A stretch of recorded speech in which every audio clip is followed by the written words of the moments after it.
નમસ્કાર તમામ મિત્રોને સ્વાગત છે આપણી યુટ્યુબ ચેનલ સ્ટોક એનાલિસિસમાં। બજેટ પહેલાં કમાવાની મોટી તક, આ 8 લાર્જ કેપ શેર કરી દો। બજેટ પહેલાં વિશ્લેષક domestic brokerage house Motilal Oswal અપેક્ષા રાખે છે કે એનડીએ સત્તામાં આવ્યા પછી એકંદર આર્થિક ગતિને વેગ આપવા માટે સરકાર નીતિગત સાતત્ય ચાલુ રાખશે। બ્રોકરેજ અનુસાર સરકાર ઇન્ફ્રાસ્ટ્રક્ચર, મૂડી ખર્ચ અને મેન્યુફેક્ચરિંગ પર ધ્યાન આપવાનું ચાલુ રાખશે। આવી સ્થિતિમાં આગામી બજેટ માટે લાર્જ કેપ સેગમેન્ટમાંથી 8 શેરની પસંદગી કરવામાં આવી છે। ચાલો એક નજર કરીને જોઈએ। પહેલો શેર છે આઈસીઆઈસીઆઈ બેંકનો શેર છે। મની કંટ્રોલના સમાચાર મુજબ મોતીલાલ ઓસવાલે આઈસીઆઈસીઆઈ બેંકની ટાર્ગેટ કિંમત 1350 રાખી છે, જે 8.5%ની વૃદ્ધિ દર્શાવે છે। અત્યારે તે 1260 રૂપિયાની આસપાસ ટ્રેડ કરી રહ્યો છે।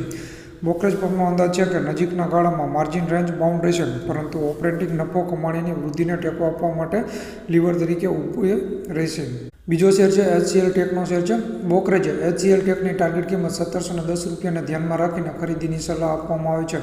મોતીલાલ ઓસવાલ એમઓએસએલે જણાવ્યું હતું કે ઈઆર&ડી સેક્ટરમાં તેની મજબૂત ક્ષમતાઓ, મજબૂત આઉટસોર્સિંગ તકો અને ડિજિટલ એન્જિનિયરિંગની આવક વધારવા માટે સતત રોકાણ ભવિષ્યમાં ટકાઉ અને અનુમાનિત વૃદ્ધિ પ્રદાન કરશે।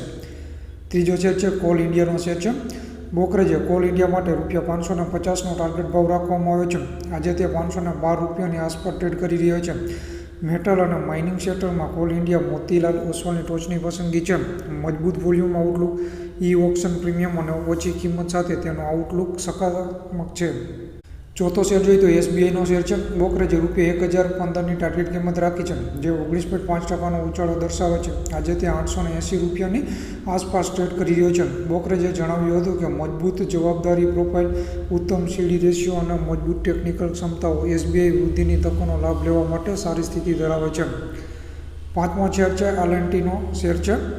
આ સ્થાનિક બ્રોકરેજ ફર્મનો ટાર્ગેટ 4150 છે, જે લગભગ 14%નો વધારો દર્શાવે છે। આજે તે ₹3627 પર ટ્રેડ કરી રહ્યો છે। એમઓએસએલ માને છે કે ચૂંટણી પછી ઘરેલું પ્રવાહમાં વધારો, આગામી થોડા ક્વાર્ટરમાં ઓછા માર્જિનના લેગસી પ્રોજેક્ટની પૂર્ણતા અને કાર્યકારી મૂડીમાં સતત ઘટાડો અને પરિણામે આરઓસીમાં સુધારાની અપેક્ષા છે। તે ફાઇનાન્સિયલ 24-26માં 20% પીએટી સીએજીઆરની અપેક્ષા રાખે છે। છઠ્ઠો શેર છે મહિન્દ્રા એન્ડ મહિન્દ્રાનો શેર છે। બ્રોકરેજે ₹33નો ટાર્ગેટ નિર્ધારિત કર્યો છે, જે લગભગ 21%નો ઉછાળો દર્શાવે છે। બ્રોકરેજે જણાવ્યું હતું કે વળતર પર સ્પષ્ટ ધ્યાન કેન્દ્રિત કરીને સમજદાર મૂડીની ફાળવણી ચાલુ રાખવાથી સ્ટોક રી-રેટિંગ થશે। સાતમો શેર છે મેનકાઇન્ડ ફાર્માનો શેર છે।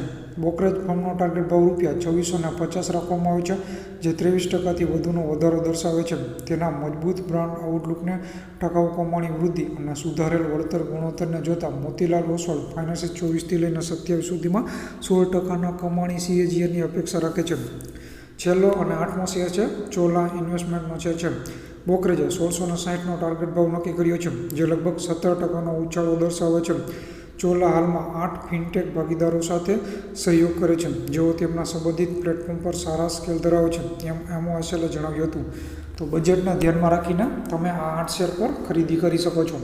તો આજના વિડીયોમાં આટલું જ। વિડીયો સારો લાગ્યો હોય તો ચેનલને સબસ્ક્રાઈબ કરી દેજો, વિડીયોને લાઇક કરી, કમેન્ટ કરીને શેર કરી દેજો। જય હિન્દ, જય ભારત।